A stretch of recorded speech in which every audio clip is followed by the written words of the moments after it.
sont dans la même merde, que ce soit du nord ou du sud du Congo-Brazzaville. Ils ont à peu près les mêmes problèmes, qu'ils soient dans un village ou dans une ville. Ils subissent les mêmes sorts, qu'il s'agisse des filles ou des garçons. Pourtant, ils ont bien terminé le preuve de fouille. Je parle des jeunes Congolais après leur formation. L'État congolais les envoie tout droit à la déformation. Or, si on savait qu'on étudiait pour devenir chômeur, il y aurait moins d'étudiants. Nombreux auraient abandonné les études même depuis les débutants. Débutant mes études, l'idée était de devenir bureaucrate. Terminant ma formation, la réalité a fait de moi chauffeur. Et je meurs. Normal, pour qu'on finisse la formation pour chômer. C'est la réalité à laquelle sont habitués nos diplômés. Paumés dans les rues, ils ont l'air de ne valoir rien. Ils paraissent aussi n'être rien. Mais heureusement, paraître n'est pas être. Il ne faut pas juger les gens sur leur paraître, mais sur leur être. Je suis jeune Congolais, c'est mon destin. Et Dieu l'a ainsi tracé, c'est son destin. Rien ne peut le changer, pas même les paroles de saint. Pourtant, j'avais déjà conçu mon futur comme un dessin. Enfoiré destin, pourquoi je ne suis pas né à Shanghai? Là-bas, au moins, peut-être que le travail en pagaille. Chercher le travail, chez moi, chercher le travail est un pénible travail. Même pour les diplômés, c'est simplement la pagaille.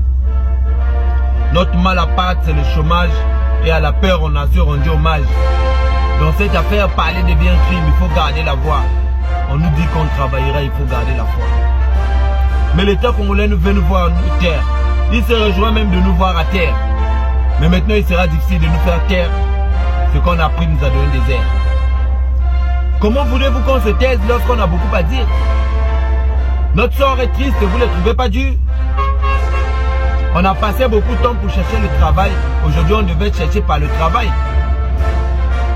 Les gens intelligents, j'ai appris que la vraie science est patience. Ça m'a aidé en conscience. Et certaines autorités identifient nos cris à de l'inconscience. Eux, ils estiment qu'on manque un peu de patience. Et pourtant, revendiquer ses droits est un droit, pas l'impatience.